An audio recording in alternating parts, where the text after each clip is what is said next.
Dude. It was insane. And the fact is that all those other people had crossed that area, not detonating it. Yeah. So, and then we kept moving and ended up getting up, and then that's when we found that school and did all that other stuff up there. Yeah. So yeah, it was an entertaining time for sure. Yeah, I imagine. I mean, there's. It's so weird because like everybody knows a lot of history and about like the period of time in Afghanistan in 2001 and Iraq in 2002, 2003, leading up to 2004, like during the Second Battle of Fallujah, and even 2006 for Ramadi, because that got tons of coverage all over the place. But like the period of like 2007, 8, 9 in Iraq, there's not really a lot of coverage and not a lot of, I haven't seen a whole lot of stories out about that. And there was still stuff going on. It may not have been as crazy as like the initial push during the invasion, but there's still obviously a lot of stuff happening out there at that time. So it's just interesting to hear these different experiences that people had there. Yeah, I share one more quick one. If maybe it's not too quick, but so we got stuck.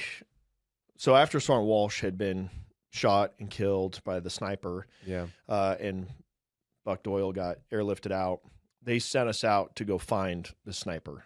Okay. And so they had a belief that he was operating in said area. So we just started kicking in doors, cordon knock, and we searched houses, flipped things upside down, talked to people, connected with individuals in those neighborhoods, trying to glean any information, find a sniper rifle in someone's house and put somebody responsible. Yeah. And I mean, we did that for about 2 weeks, and we just were not getting, like, none of us felt confident. Now, they did come back and say after one group that they had interviewed that they believed that they had found the guy and all this stuff, but we all doubted it. We all was like, no, that's not him. They're giving us closure, and I was like, I'm not buying it.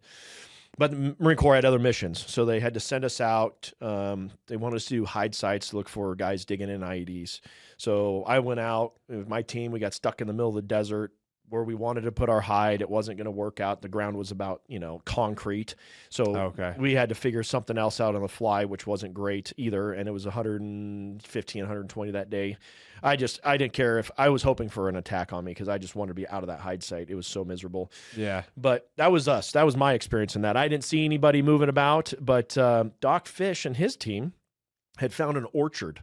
So tall grass, cool environment, shade from the trees. Wow. Like a kid in a field, he's got his little parted place, puts the sniper rifle down, has this beautiful view of MSR, and I'm like, I learned about this all after, of course, and I'm thinking to myself, like, Doc, that is a way better setup than what we had.